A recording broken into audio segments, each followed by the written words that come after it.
Hi everyone, আসসালামু আলাইকুম। It's me Nusaiba Mustafa. চলে আসলাম আরেকটা নতুন ভিডিও নিয়ে। কেন জানি না, যবে থেকে আমি ভিডিও করা শুরু করেছি আমার খালি রান্নাই করতে মন চায়।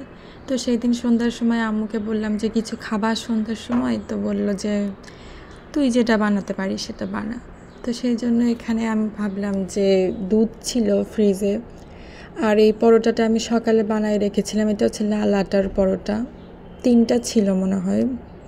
তো ভাবলাম যে পরোটা আর একটু সেমাই বানাই, ভালোই হবে খেতে। তো এই তো যেমন কথা তেমন কাজ। রান্নাঘরে সেই দুধটা এত ঘন, খুবই ঘন দুধ। অ্যান্ড এই যে এর ভিতরে একটু মশলাপাতি দিয়ে দিচ্ছিলাম, দারুচিনি দিয়ে একটু নাড়াচাড়া করছিলাম, আর ওই পাশে একটা পরোটা ভেজে নিচ্ছিলাম। এই তো বাসায় মেয়েরা থাকলে তাদেরই এই দায়িত্বগুলো পালন করতে হয়। সন্ধ্যার নাস্তা কি হবে না হবে, যেহেতু আমি আর কয়দিন পরে চলেই যাব, থাকবো না, সেই জন্য একটা ইমোশন কাজ করে যে যে কয়দিন আছি একটু বানাই খাওয়াই যায় মা বাবাদেরকে। তো এখানে আমি এলাচ 2টা না 3টা ভেঙে একটু দিয়েছিলাম ওর ভিতরে, যাতে ফ্লেভারটা সুন্দর আসে। আর একই সাথে এই পাশে আমি পরোটাটাও একটু একটু করে রুটির মতো করে ফার্স্টে ভেজে নিচ্ছি, তারপরে এর ভিতরে তেল দিব।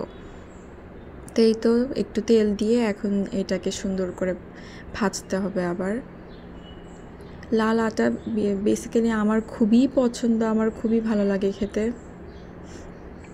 লাল আটার পরোটা আমার খুবই ভালো লাগে।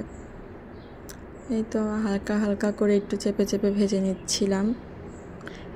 টুকিটাকি আসলে যতটুকু পারা দরকার পারি, অত হাইফাই মানে অনেক রান্না বাড়ি এইগুলো আমি পারি না, তবে যথেষ্ট মোটামুটি একটু খাওয়ার মতো তো পারি ইনশাল্লাহ।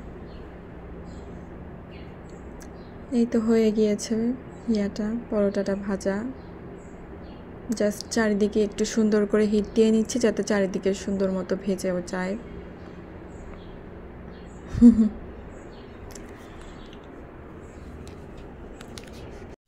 এই তো ভাজা প্রায় শেষের দিকে। এখন আমি তেলগুলো একটু নিংড়ে নিচ্ছিলাম।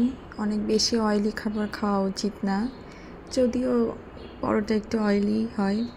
অ্যান্ড আমরা যেহেতু চিনি খুব কম খাই, সেই জন্য চিনি 2 চামচ না 3 চামচ দিয়েছিলাম। আর এখানে আমি আরেকটা পরোটা ভেজে নিচ্ছিলাম। এখন সেমাই দিয়ে দেওয়ার পালা। এই সেমাইগুলো খেতে খুবই মজা। আমি 2 থেকে 3 বার দিয়েছি, মানে যতটুকু আর কি চোখের আন্দাজে আমার ঠিক মনে হয়েছে ভেঙে ভেঙে দিয়ে দিচ্ছিলাম। এই তো অলমোস্ট আমার রান্নাটা করা ডান।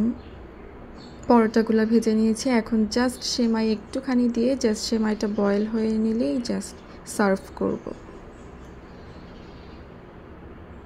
মনে হচ্ছিল আরেকটু দেওয়া উচিত, সেই জন্য আবার আরেকটু দিলাম। এই তো তারপরে এখন একটু নেড়ে চেড়ে নিচ্ছি। যেহেতু দুধটা অনেক ঘন ছিল, সেই জন্য সেমাইটা খেতেও অনেক মজা হয়েছিল। আমি একটু সুন্দর করে এগুলো নেড়ে নিচ্ছিলাম। আর এই তো হয়ে গিয়েছে। অ্যান্ড এখানে প্লেটিং করে এটা আব্বুকে দিলাম, আর এটা হচ্ছে আম্মুকে। আম্মু অসুস্থ, সেই জন্য একটা ডিমও সিদ্ধ করে দিয়েছিলাম। এই তো আম্মু খেয়ে বলছিল অনেক ভালো লাগছে। এটাই তো চাই, এটাই দরকার আমাদের জীবনে।